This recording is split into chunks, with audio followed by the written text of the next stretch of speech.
Spider rings, you can do so many things.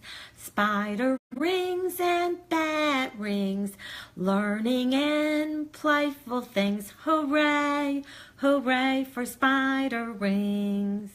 So thank you for joining me today. I've got all sorts of activities that you can do with little plastic spider rings and bat rings. Why? Well, they're inexpensive and they're plentiful, and you can find them at any dollar store or big box store. And you know what? The kids like them. So I'm using bats and spiders today. There were also some skeleton heads in my bag, and I'm not going to use those. Some people who object to Halloween object to those things, and I try to keep everybody happy. So spiders and bats are real. They're fairly safe to deal with, and we can tie in so many science concepts with spiders and bats. But the activities I'm doing today can be adapted to the little erasers that you get at the dollar store on Valentine's Day.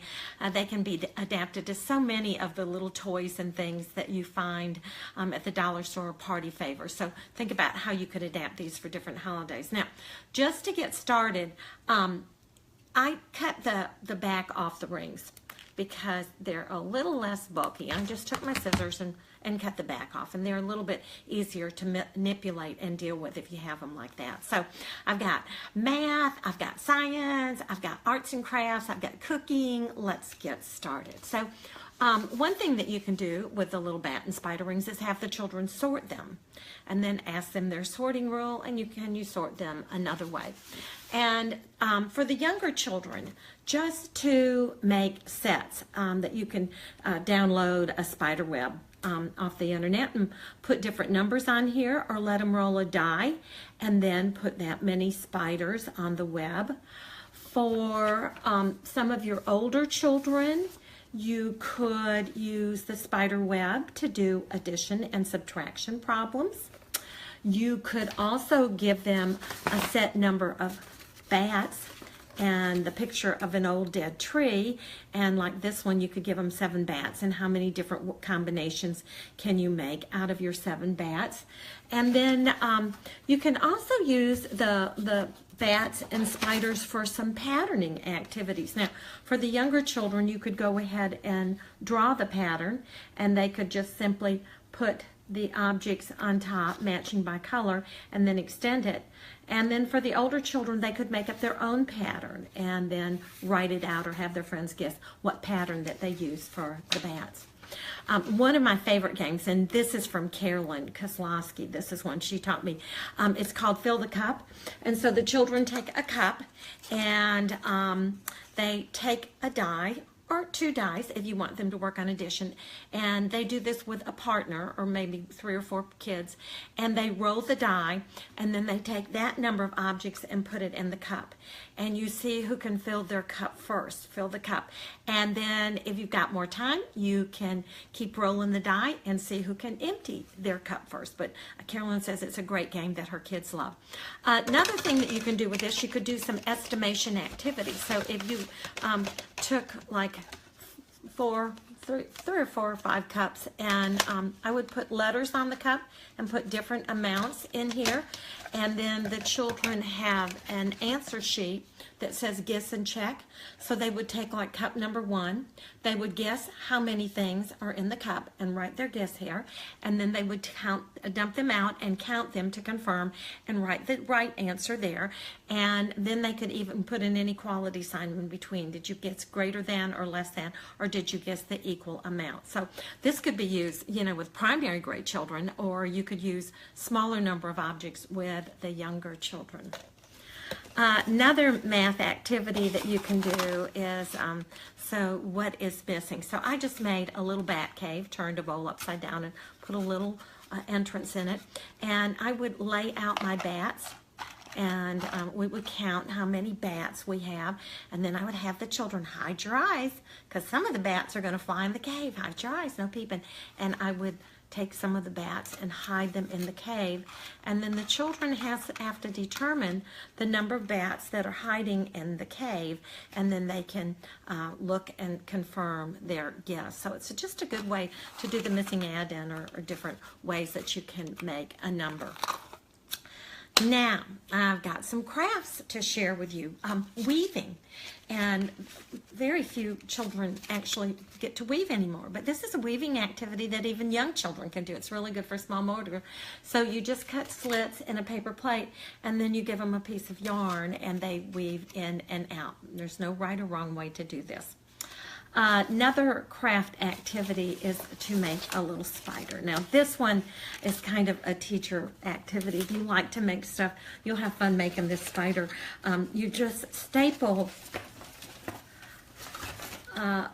around both sides, two plates, staple the sides together, leaving an opening at the top and at the bottom, and then you can put on your 8 legs.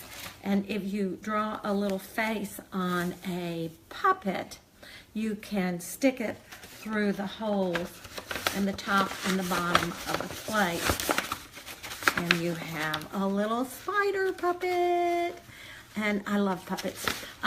This would be a little too time-consuming to do with the children. An easy puppet to do with the children is just to give them a piece of yarn with a spider attached to it, and they have their own little puppet that can go up and down.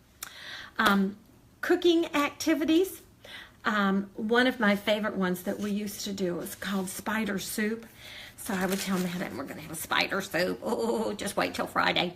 A lot of you don't know the joy of cooking with children. We used to cook every Friday, and now they think that's a waste of time. And they don't realize that we're reading and doing math, and you can do follow-up writing activities. There's so many things that go on with the cooking activities. But I would get an industrial size can of chicken noodle soup, and take the label off and write spider soup on it. And then I would take ramen noodles and crunch them up and put them in a sack that said spider webs. And we'd get the crock pot, and we'd pour the spider soup in the crock pot, and we'd go, ooh, look at the spider legs, look at the spider's meat.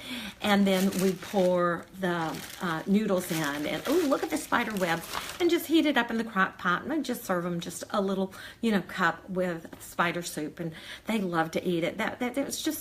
Eating was a joyful, fun thing to do in my classroom. Another cooking activity that you can do, and if you can't do these in your classroom, if you're a mom or grandmother or scout leader or church person, you can do some of these there. I've got healthy versions and junky versions. So the spider sandwich, you cut a circle out of a piece of bread, and I found big plastic cups work really well for that. And then they can spread peanut butter, they can spread Nutella, they can spread cream cheese, anything on it, and then give them raisins for the eyes, and maybe a little red candy or an M&M for the nose, and then a mouth. Who but me put smiles on spider sandwiches?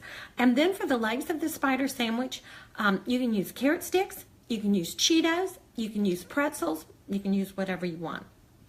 The spider cookie isn't quite as healthy, but this is just like a sugar cookie, and you tint the icing yellow, and they spread it on, and then they can use chocolate chips for the eyes and M&M for the nose, and then the legs can be the little licorice twist that you pull apart, and you can give your spider cookie some legs.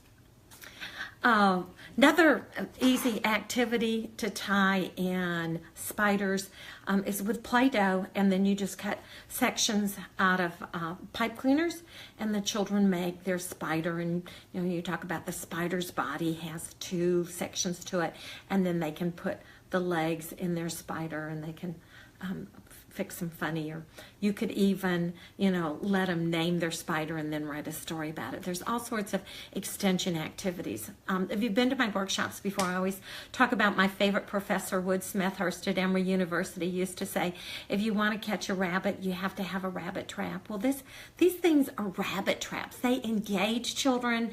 They're hands-on. They're active learning. All of the research says playful and challenging. Yes, We want to challenge children. We want to give them an opportunity to learn, but we have to remember they're little children, and it needs to be playful and fun. Writing activity, a spider's tail, and so they can just make a spider web on the front of a paper plate and turn it over and write a story about a spider on the back. Of course, I have to sing you a spider song. The itsy bitsy spider went up the water spout. Down came the rain and washed the spider out. Out came the sun and dried up all the rain. And the itsy bitsy spider went up the spout again. But did you know that next door to the itsy bitsy spider lived the teensy weensy spider? The teensy weensy spider went up the water spout. Down came the... You get the idea. The kids just love it. And then on the other side of the itsy bitsy spider lived the big fat spider. The big fat spider went up the water spout. You know, the more dramatic you are, the better that they like it. You can do the spider dance, and that's where children stand next to a partner and they put their inside arm around their partner's waist, and then they take that outside hand and they try to sing the itsy bitsy spider with their partner's hands. It is quite a challenge even for adults, but I just love challenges. You know, they don't always have to be great. Whatever they do and they're interacting with their friends, it's fun. The spider handshake.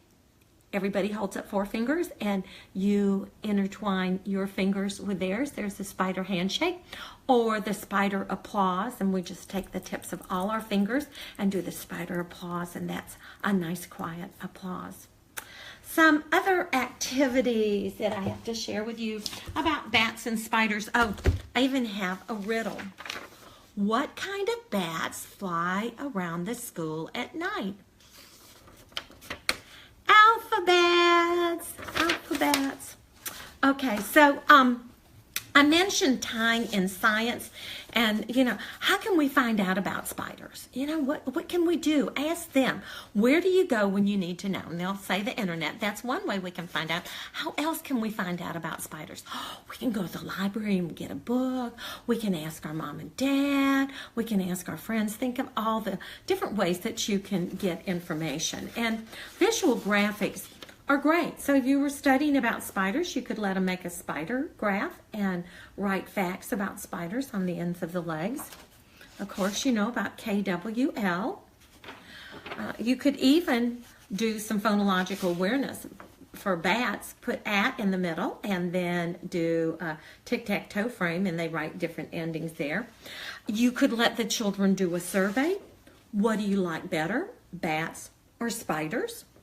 And you could do a Venn and do compare and contrast for bats and birds. And a lot of people don't know this, but bats are the only mammals that can fly. Learned something new today, didn't you? A few other things. This is just a plastic bottle, and I put some Caro corn syrup, that's clear corn syrup, and I put a couple drops of yellow food coloring and a drop of red food coloring, and then I put some of the bats and spiders in here, and the children can just turn it around. It's just, that's, you know, even grown-ups love to hold this. I put it out on the table, and they'll just pick it up and play with it and watch them ooey-gooey around. You could use this as a timing activity. Let's see if you can all be sitting quietly by the time the spiders drip down to the bottom, or you could hand it to a child who's showing the correct behavior. You could also make one of these mystery bottles, Can You Find? And so I'll tell you where I got this idea. Several years ago, I was in a Mexican restaurant around Halloween, and they had put these little Halloween things in the spice bottle on the table. And so here are all these grown-ups. I see a bat, I see a spider, I see a pumpkin, and they're turning the bottle around. So this is just salt. And I put some, of course, bats and spiders in here, but then I also got a little package of erasers, just different Halloween erasers. And I put my objects on the copy machine and made a color copy. So I've got a sheet. You could just use the real objects. And they take it and it's can you find, and they spin the bottle around and try to find the different items in the bottle.